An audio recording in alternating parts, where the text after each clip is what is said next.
Caribbean सागर के बीच एक परिवार अपनी यॉट पर छुट्टियां मना रहा होता है। माँ जूलिया तैरने के लिए पानी में कूद जाती है। आराम करते समय उसे कुछ अजीब महसूस होता है, लेकिन क्योंकि आसपास कुछ दिखाई नहीं देता, वह सोचती है कि शायद उसका भ्रम होगा। कुछ सेकंड बाद वही अजीब एहसास फिर होता है। इस बार भी कुछ नजर नहीं आता, लेकिन अब वह घबरा जाती है और यॉट की तरफ तैरना शुरू करती है। तभी अचानक कोई उसकी टांग खींचने लगता है और वह मदद के लिए जोर जोर से चिल्लाने लगती है। उसकी बेटी कैसी हेडफोन लगाकर म्यूजिक सुन रही होती है, इसलिए उसे कुछ सुनाई नहीं देता। पति टॉम और बेटा बेन मछली पकड़ने में व्यस्त होते हैं। जूलिया पानी के ऊपर टिकने की कोशिश करती है, लेकिन मुंह में पानी जाने की वजह से चिल्लाना मुश्किल हो जाता है। थोड़ी देर बाद टॉम को एहसास होता है कि काफी देर से उसने जूलिया को नहीं देखा। वह यॉट पर उसे ढूंढता है और फिर अपनी पत्नी को खतरे में देख लेता है। वह बच्चों को बुलाता है, यॉट को उस तरफ ले जाता है और पानी में कूद जाता है। जल्दी से जूलिया तक पहुंचकर उसे संभालता है और यॉट की ओर तैरता है। बच्चे दोनों को ऊपर खींच लेते हैं। परिवार जूलिया को संभालता है, लेकिन जूलिया खुद को समझाती है कि शायद लहरों की वजह से ऐसा हुआ होगा। रात को सब मिलकर बेन का जन्मदिन मनाते हैं। कैसी को उसके बॉयफ्रेंड का कॉल आता है, तो वह लैपटॉप लेकर बाहर चली जाती है। वीडियो कॉल में उसका बॉयफ्रेंड दिखाता है कि शहर के ऊपर बड़े बड़े काले बादल छा गए हैं। कॉल ग्लिच होकर फ्रीज हो जाती है।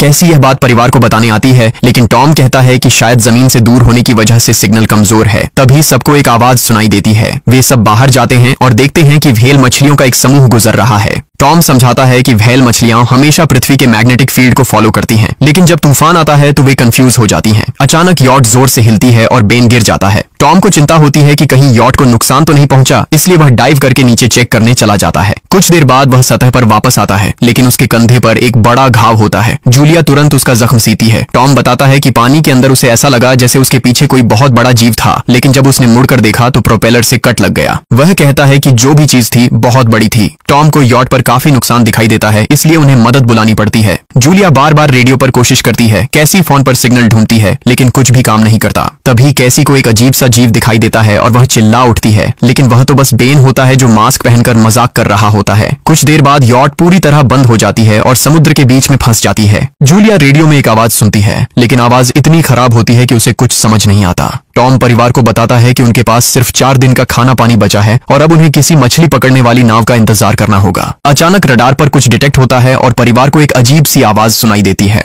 सब दौड़कर बाहर आते हैं और हैरानी से देखते हैं कि कई सारे उल्कापिंड जमीन पर गिर रहे हैं। जहां जहां उल्कापिंड गिरते हैं वहां बड़े धमाके होते हैं। एक उल्कापिंड पानी में उनके पास गिरता है तो टॉम तुरंत यॉट को चलाने की कोशिश करता है। इंजन मुश्किल से चलता है, लेकिन तभी एक और उल्कापिंड उस इलाके को हिट करता है। परिवार डर के मारे एक दूसरे को कसकर पकड़ लेता है। तभी टॉम को समझ आता है कि जो आग के गोले गिर रहे हैं वे उल्कापिंड नहीं बल्कि सैटेलाइट्स हैं। उसी वक्त बेन देखता है कि यॉट से धुआं निकल रहा है। टॉम चेक करता है और कंफर्म होता है कि इंजन खराब हो गया है। हवा तेज होने लगती है तो फैमिली यॉट के अंदर छुप जाती है, बिना ये नोटिस किए कि कंपास बहुत तेजी से घूम रहा है। यॉट जोर जोर से हिलने लगती है। बेन फिर से गिर जाता है और इस बार उसे चोट भी लग जाती है। लहरें तेजी से यॉट से टकरा रही होती हैं। टॉम स्ट्रगल करके बाहर जाता है और लाइफ जैकेट्स लेकर आता है। तभी पावर चली जाती है। टॉम तुरंत पावर बॉक्स का बटन प्रेस करता है और लाइट वापस आ जाती है। उस वक्त बेन नोटिस करता है कि जूलिया की नाक से खून बह रहा है। जूलिया को चक्कर आने लगते हैं, जबकि कैसी सिंक पर जाकर उल्टी कर देती है। टॉम रेडियो ट्राई करता रहता है पर सिग्नल नहीं मिलता। अचानक एक तेज हाई पिच्ड नॉइज आती है और हवा और भी स्ट्रांग हो जाती है। जूलिया दरवाजे बंद करने की कोशिश करती है, पर एक हैच खुल जाता है और हवा खिड़कियां तोड़ने लगती है। टॉम एक फ्लेयर जलाता है और थोड़ी देर बाद अंधेरा छा जाता है। अगली सुबह फैमिली शॉक में उठती है कि वो स्टॉर्म से बच गए हैं, लेकिन यॉट आधी तबाह हो गई होती है। जब वो बाहर आते हैं तो देखते हैं कि समुद्र का पानी गायब हो गया है और यॉट अब जमीन पर अटकी है। सब ये देखकर शॉक में आ जाते हैं। कैसी सिग्नल चेक करती है पर नेटवर्क बिल्कुल डाउन होता है। बेन 2 मरे हुए केकड़ों से खेलने लगता है। टॉम कंपास चेक करता है और देखता है कि वो उल्टा हो गया है। ये आखिरी बार 7 लाख साल पहले हुआ था। कैसी को लगता है कि उसका बॉयफ्रेंड मर गया होगा और वो टूट जाती है। जब जूलिया उसे समझाने आती है तो कैसी उसे दूर कर देती है और छुपने चली जाती है। जूलिया और टॉम बची हुई सप्लाईज देखते हैं। बेन अपने बर्थडे बलून्स एक पत्थर से बांध देता है ताकि शायद कोई बचा हुआ सर्वाइवर देख ले। टॉम फिर रेडियो ट्राई करता है और इस बार एक आदमी से कनेक्शन हो जाता है। उसका नाम नाव होता है और वो एक सबमरीन का कैप्टन होता है। उसकी सबमरीन भी लैंड पर अटक गई है। वो कंफर्म करता है कि मैग्नेटिक पोल्स रिवर्स हो गए हैं, इसलिए ओशन पीछे हट गया है और जमीन डूब गई है। वो कहता है कि उसने अभी तक और सर्वाइवर्स नहीं देखे और कम्युनिकेशन सिस्टम्स बिल्कुल डाउन हो गए हैं। वो मजीद ये भी कहता है कि पोल्स फिर रिवर्स होंगे और शायद एक हफ्ते में समुद्र वापस आ जाएगा। वो फैमिली को वार्न करता है कि जितना हो सके ऊंची जगह चढ़ जाओ, क्योंकि जब पानी वापस आएगा तो वो बहुत खतरनाक होगा। वो बोलता है उसका पार्टनर क्रैश में मारा गया और सबमरीन में बस 3 लोगों की ही जगह है। जूलिया और टॉम उससे कहते हैं कि प्लीज हमारे बच्चों को बचा लो। वो उन्हें अपने कोऑर्डिनेट्स दे देता है। टॉम कैलकुलेट करता है कि सबमरीन तक पहुंचने में 2-3 दिन लगेंगे। वो फैमिली से कहता है आज रात अच्छे से आराम कर लो, कल सुबह हम निकलेंगे। अगली सुबह फैमिली सामान पैक कर रही होती होती है तभी टॉम को पास में कुछ हिलता हुआ दिखता है। वो एक लंगड़ा आदमी होता है जिसके हाथ में हार्पून होती है और साथ में एक कुत्ता लगातार भौंक रहा होता है। टॉम उसके पास जाता है और उसे पानी की बोतल देता है, लेकिन वो आदमी कुछ ऐसी भाषा में बोलता है जो टॉम समझ नहीं पाता।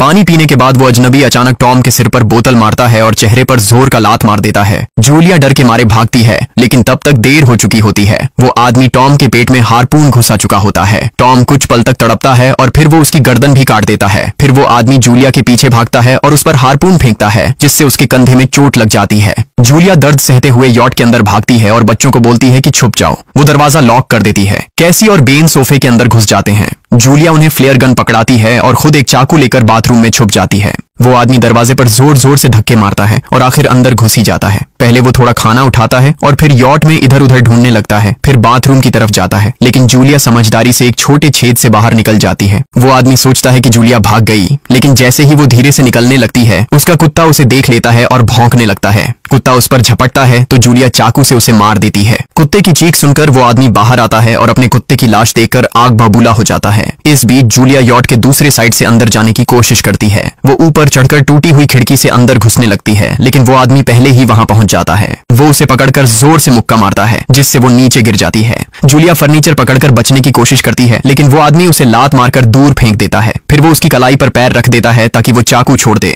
और फिर उसके बाल पकड़कर उसका चेहरा जमीन पर दे मारता है और सोफे पर फेंककर उसका गला दबाने लगता है। बच्चे ये सब कुछ देख रहे होते हैं। कैसी बाहर निकलकर फ्लेयर गन चलाती है जो सीधा उस आदमी को लगती है। वो जल उठता है और यॉट में आग फैलने लगती है। बच्चे तुरंत भाग जाते हैं, लेकिन जूलिया वापस आती है। वो उसे एक किक मारकर गिराती है, मैप और बैग उठाती है और वहां से भाग जाती है। बेन और कैसी अपने पापा के पास जाकर रोने लगते हैं। जूलिया भी उनके साथ बैठ जाती है और तीनों मिलकर आंसुओं के साथ टॉम को आखिरी अलविदा कहते हैं। तभी वो डरावना आदमी फिर यॉट से बाहर निकल आता है तो फैमिली फिर से भागने लगती है। कुछ ही देर में यॉट एक बड़े धमाके के साथ उड़ जाती है। थोड़ी दूर चलने के बाद वो लोग एक छोटे से झरने के पास रुकते हैं ताकि थोड़ा आराम कर सकें। कैसी सोचती है कि शायद वो पागल आदमी उनके पास गुब्बारे देखकर आया था। ये सुनकर बेन खुद को कसूरवार मानने लगता है। जूलिया उसे समझाती है कि इसमें उसकी कोई गलती नहीं थी और सबको आगे बढ़ने को कहती है, क्योंकि वो आदमी अभी भी उनके पीछे है। रास्ते में एक छोटे तालाब के पास बेन एक मरी हुई हैमरहेड शार्क देखकर हैरान रह जाता है। तभी जूलिया नोटिस करती है कि वो आदमी फिर उनके करीब पहुंचने वाला है। सब लोग दौड़ पड़ते हैं और एक रेत के टीले से नीचे गिर जाते हैं, जहां उन्हें जहरीला कचरा दिखाई देता है। फैमिली सावधानी से उसे पार करती है और लगता है कि उन्होंने उस आदमी से पीछा छुड़ा लिया है। चलते चलते उन्हें बड़े बड़े मरे हुए सी एनिमल्स और समुद्र के नीचे जमा हुआ सारा प्लास्टिक दिखने लगता है।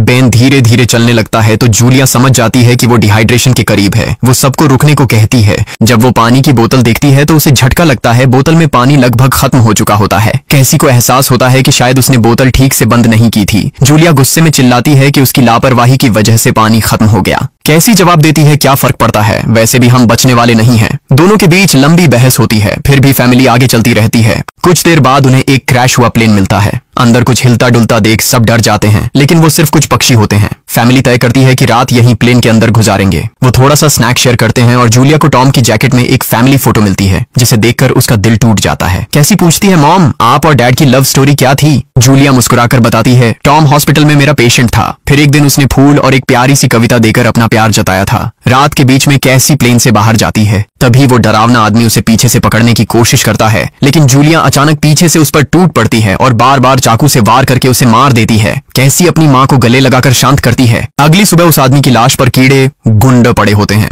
फैमिली नोटिस करती है कि उसके शरीर पर कई काटने के निशान हैं, मतलब इस एरिया में कोई खतरनाक जीव छिपा हुआ है। जैसे ही वो लोग वहां से निकलते हैं, केकड़े उसके मुंह से बाहर निकल आते हैं। कुछ घंटों बाद जूलिया और कैसी मैप देख रही होती हैं, लेकिन बेन धीरे से आगे निकल जाता है। जूलिया चिल्लाती है, रुक जाओ, लेकिन बेन एक तालाब में झुककर पानी पीने लगता है। जूलिया तुरंत उसे खींचकर बाहर निकालती है और समझाती है कि अनजान पानी उसे बीमार कर सकता है। धूप बहुत तेज हो जाती है तो फैमिली अपने सिर कपड़ों से ढक लेती है। बेन को चक्कर आने लगते हैं। तभी उन्हें कुछ पुरानी कुर्सियां मिलती हैं और जूलिया कैसी उनसे एक टेम्पररी शेल्टर बना लेती हैं। जूलिया बेन को इंजेक्शन लगाती है और तय करती है कि वो रात वहीं बिताएंगे। सुबह जूलिया एक अजीब सी आवाज सुनकर उठती है। बाहर जाकर देखती है तो क्रैब्स का एक बड़ा झुंड उनकी तरफ आ रहा होता है। वो तुरंत बच्चों को उठाती है और तीनों भागना शुरू कर देते हैं। भागते भागते उन्हें एक बड़ा कार्गो शिप दिखाई देता है। वहां 3 क्रू मेंबर्स जिंदा होते हैं। एक औरत उनकी मदद करना चाहती है, लेकिन बाकी 2 आदमी मना कर देते हैं और तीनों फैमिली को बाहर छोड़कर कंटेनर लॉक कर लेते हैं। क्रैब्स पास आ जाते हैं। जूलिया बच्चों को कंटेनर के ऊपर चढ़ाती है। खुद जब चढ़ने लगती है तो क्रैब्स उसके पैर को जोर से काट लेते हैं।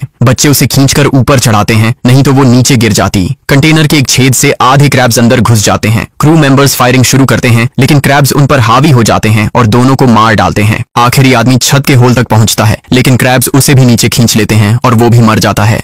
जूलिया अपने जख्म पर पट्टी बांधती है और बेहोश हो जाती है। कुछ देर बाद जब वो उठती है तो खुद को रेत के तूफान के बीच अकेली पाती है। वो घबराकर बच्चों को ढूंढने लगती है। एक मरी हुई औरत का हथियार उठाती है और जोर जोर से चिल्लाती है। कैसी उसकी आवाज सुनकर लौट आती है और बताती है कि वो और बेन मदद ढूंढने गए थे, लेकिन कोई नहीं मिला। फिर दोनों बेन से मिलते हैं, जिसे एक खुला कंटेनर मिलता है जहां वो तूफान खत्म होने तक रुक सकते हैं। जूलिया टॉम का लाइटर निकालती है और अपने जख्म को जलाकर बंद करती है, जो बेहद दर्दनाक होता है। तूफान थमने के बाद उन्हें एक और कंटेनर मिलता है जिसमें बहुत सारी पानी की बोतलें होती हैं। बॉडीज चेक करते वक्त उन्हें एक रेडियो और एक गन भी मिलती है। जूलिया नाव से संपर्क करती है और बताती है कि मैप खो गया है। इस पर नाव बताता है कि उन पर आर्थ्रोपॉड्स ने हमला किया था, वो अब इसके जीव हैं, जो ऑक्सीजन की वजह से पूरी तरह पागल हो चुके हैं। अब नाव फैमिली को जल्दी करने को बोलता है, क्योंकि उसके इंस्ट्रूमेंट्स ने कैलकुलेट किया है कि समुद्र उम्मीद से ज्यादा जल्दी वापस आएगा और उनके पास सिर्फ कुछ घंटे बचे हैं। वो एक फ्लेयर शूट करता है और फैमिली उस दिशा में चलना शुरू करती है। लंबी वॉक के बाद फैमिली को एक टूटा हुआ टॉयलेट मिलता है जिसमें बेन पेशाब करता है। अब वो लोग आखिरकार सबमरीन को पास ही देख लेते हैं, लेकिन वहां पहुंचने के लिए उन्हें एक बड़ा चट्टानी रास्ता पार करना होगा। जैसे ही वो रास्ते से गुजरते हैं, दीवारें हिलने लगती हैं और पत्थर गिरने लगते हैं, जिससे एक भयानक रॉक स्लाइड हो जाता है।